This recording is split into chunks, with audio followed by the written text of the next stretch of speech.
अवैध रूप से सूरत सिटी में प्रवेश करने वाले बांग्लादेशियों को सूरत पुलिस पकड़ने के लिए लगातार प्रयास कर रही है। आपको बता दें कि इससे पहले सूरत सिटी पुलिस कई बांग्लादेशियों को गिरफ्तार कर जेल में भेज चुकी है। सूरत एसओजी और पीसीबी पुलिस ने सूरत के विभिन्न इलाकों में 10 से अधिक बांग्लादेशियों को गिरफ्तार करने में सफलता हासिल की है। सूरत सिटी पुलिस लगातार सूरत में ऐसी अवैध गतिविधियों करने वाले बांग्लादेशियों पर नजर बना के रखी है।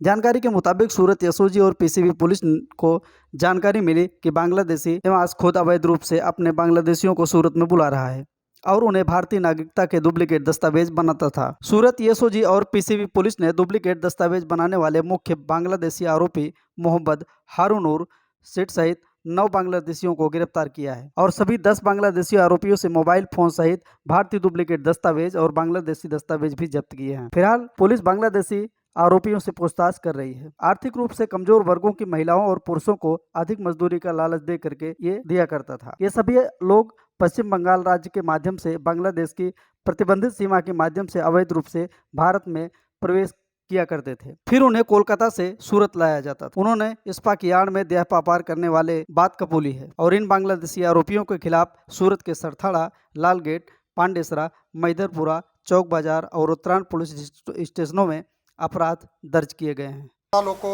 ભારતના જુદા જુદા રાજ્યોમાંથી વેપાર ધંધા અને મજૂરી અને રોજીરોટી માટે આવતા હોય છે, પણ એવામાં જ એસઓજી ને પીસીબીની ટીમે એક એવા નેટવર્ક પકડ્યા છે જેમાં બાંગ્લાદેશી લોકોને ગેરકાયદેસર રીતે ઇન્ડિયામાં લાવી અને ખોટા દસ્તાવેજો એટલે બનાવટી દસ્તાવેજો મારફતે એના આધાર કાર્ડ પણ ફોટોશોપ વડે બનાવવાનો અને ઇન્ડિયામાં સેટલ કરાવવાની એક ગેંગ પકડવામાં આવી છે,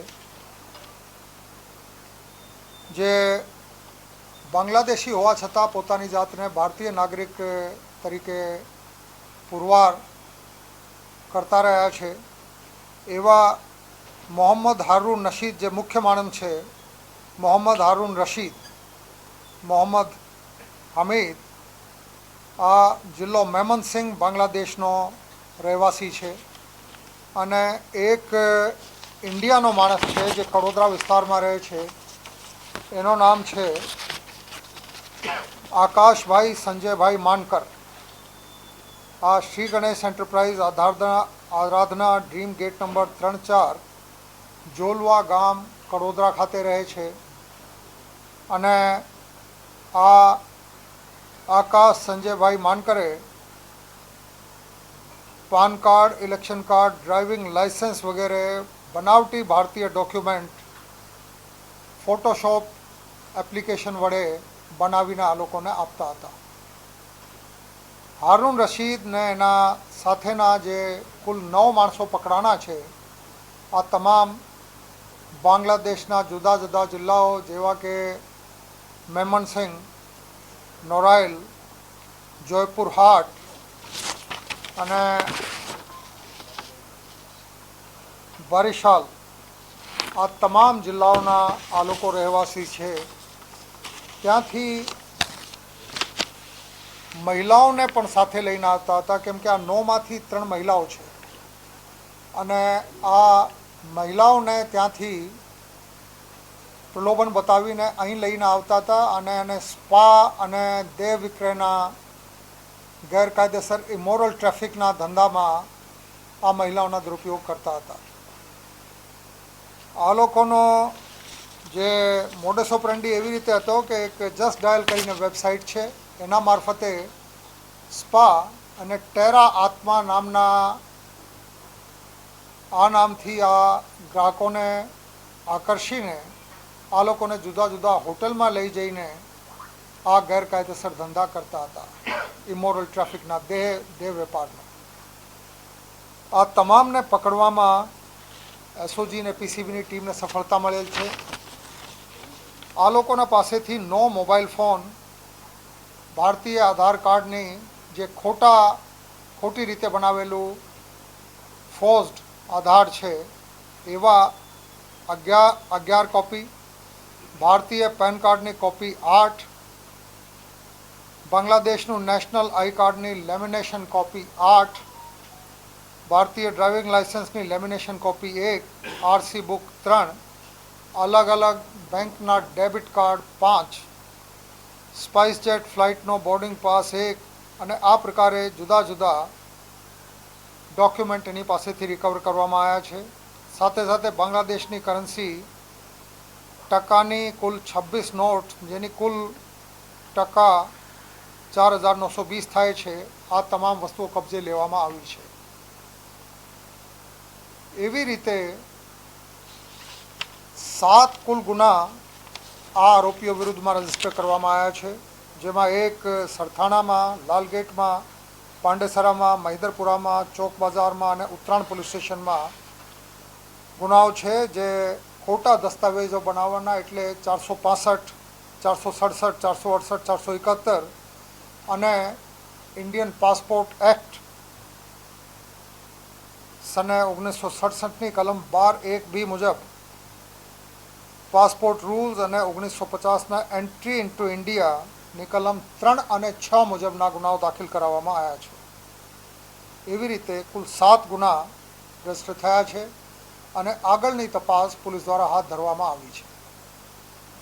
થેન્ક યુ.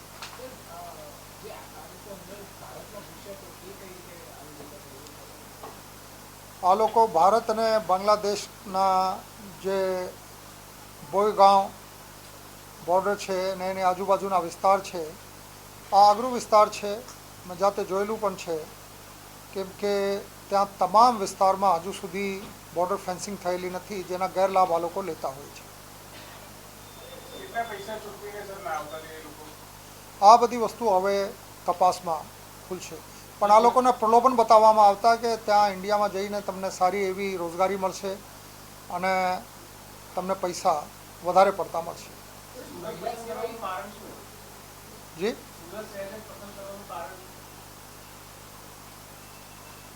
એનો સીધો જવાબ આ છે કે સુરત એક વેપારિક અને ઔદ્યોગિક નગર તરીકે જાણીતું છે. એવું નથી કે ફક્ત સુરતમાં આ લોકો લઈને આવે છે, પણ આ લોકો સુરતમાં આવ્યા અને એટલા માટે પકડાયા છે.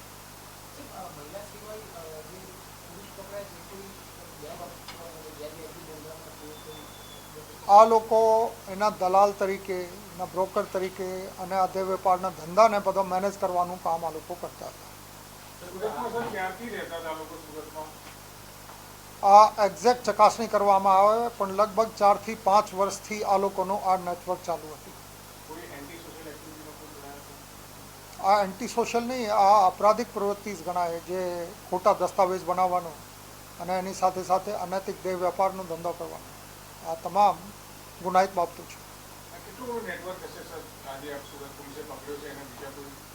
કુલ 9 બાંગ્લાદેશી અને 1 ઇન્ડિયન 10 જણાની ધરપકડ કરવામાં આવી છે. હવે એની સાથે બીજા કોઈ પણ ઇન્વોલ્વ છે કે કેમ, એના બીજા કોઈ સૂત્રો કોઈના સુધી. ब्यूरो रिपोर्ट, सूरत. गुजरात के सूरत शहर में शुरू होने जा रहा है मीडिया संस्थान. ये सूरत का एक ऐसा मीडिया संस्थान है जहां से आप आसानी से 6 महीने का शॉर्ट टर्म सर्टिफिकेट कोर्स कर सकते हैं और मीडिया के क्षेत्र में 1 साल का डिप्लोमा भी कर सकते हैं, जिसके बाद आप टीवी न्यूज चैनल, अखबार, पत्रिका इत्यादि में काम कर सकते हैं और मीडिया के क्षेत्र में अपना नाम कमा सकते हैं. जो भी प्रवेश पाना चाहते हैं अपना मोबाइल नंबर कमेंट बॉक्स में लिखें. हमारे प्रतिनिधि आपसे संपर्क करेंगे. आप हमें ईमेल भी कर सकते हैं या दिए गए नंबर पर कांटेक्ट करें.